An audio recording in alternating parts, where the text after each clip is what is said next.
Now, I was debating whether or not I should even make this video because it feels a bit redundant to review another part of a continuing comic. I mean, the first Turf Wars review made sense because not only was it the first part of the Turf Wars story arc, but it was also the first Legend of Korra comic ever. There was a good 2+ years of anticipation to get people excited, so at first, I didn't really see a point in reviewing this second part, but after reading it, I feel it's very much worth talking about. If you didn't see my review of part 1, check it out, but to give you the abridged version, I liked it. I thought the story picked up at a natural point and the character arc seemed very appropriate. My biggest gripe with the first comic was the artwork. I felt the artist wasn't the right pick and the general art style didn't match the style of the show. Here's a sample of the last comic's artwork compared to an edit I did that more accurately represented the show's artwork. But despite my issues with the artwork itself, I still recommended the first comic. So how does this second one compare? Well, the artwork once again is still an issue for me, but this time it seems a bit more consistent. It's passable. The backgrounds do look a bit better in this one, but the faces are still off-putting to me. It's not quite as sketchy, but it's nothing great. It seems like the artist had a bit more time to work on this comic, which is nice, but it's still not as solid as I would like it to be. But, like I said last time, that's a personal perspective coming from someone with an art background.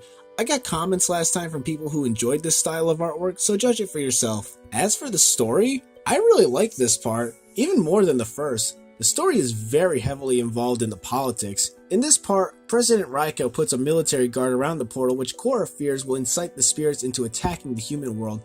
This issue is further complicated because the land that the spirit portal is on is owned by a man who plans to turn the area into an amusement park and has hired the Triple Threats gang to fight off any trespassers. Korra tries to persuade the president to pull his troops out, but he shifts much of the blame Republic City is facing onto her. On top of that, Asami is soon being threatened by a separate criminal gang for the land that she's building new homes on. This gang, known as the Creeping Crystals, wants to steal the turf before the Triple Threats gets a chance to.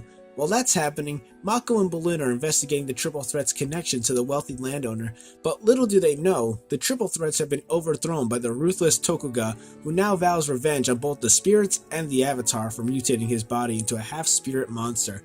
Can Korra defeat him while also keeping everyone else safe? What I really like about this comic is that it really lives up to its title, Turf Wars. It totally makes sense. Almost everyone in this comic is fighting for control of something. Some are fighting for land while others are fighting for power. It gets really political and chaotic, but not too much that the audience can't keep up with. It's just the right balance. The relationship between Korra and Asami is presented a bit more naturally than it was in the first comic. Not that the first comic was bad, but it wanted to give the fans what they waited for. This one makes their relationship feel exactly like it should. Another thing is that the creators really seem to listen to the criticism that they receive. I remember after the 4th season ended, some people complained that Korra caused the damage to Republic City in her fight with Kuvira and shirked her responsibilities by going on vacation with Asami. This comic addressed those criticisms and they don't try to make excuses for it. Korra acknowledges her mistakes and wants to fix things. Where was that attitude in part 1? This comic also really drives home that President Raiko is not a fit ruler for Republic City, which I like. They did a great job of making him the classic politician. He's so busy campaigning that he doesn't even bother to stop his aide from making promises that he can't keep. An interesting turn of events is that Tenzin and Asami suggest that Zhu Li run against Raiko for the presidency. I love this because not only does it make sense, but it's kind of hilarious when you think about it. Zhu Li was introduced as such a minor character in the 2nd season. She was essentially a punchline to the joke that was Varric. But because of her and Varric's popularity with the fans, they bumped up her significance and now she's a major character who is running for control over all of Republic City. That's both funny and an awesome turn of events. This comic does a great job with the characters. All of their actions feel totally justified, and every time I thought a character was going to regress or do something dumb, they didn't.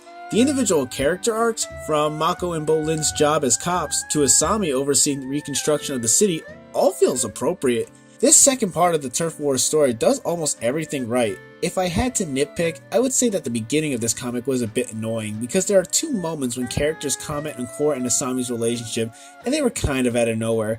It almost felt as if they were trying to remind us of it, but that's a nitpick. And at first, I didn't like the whole kidnapping arc towards the end, but after thinking about how many damn times Korra and Aang got kidnapped, I decided to let it go. Overall, I would say you should definitely pick up this comic. This is a great continuation to the story. It gives you everything you wanted without feeling pandering and without feeling forced. This gives us an excellent balance of action, politics, and character. After the last comic, I was looking forward to the next one, but now I'm really excited for part 3. But I have to wait till fucking June. Why does this shit take so long? Anyway, that's it for this episode of Ranting Spider-Man. I'll see you guys next time.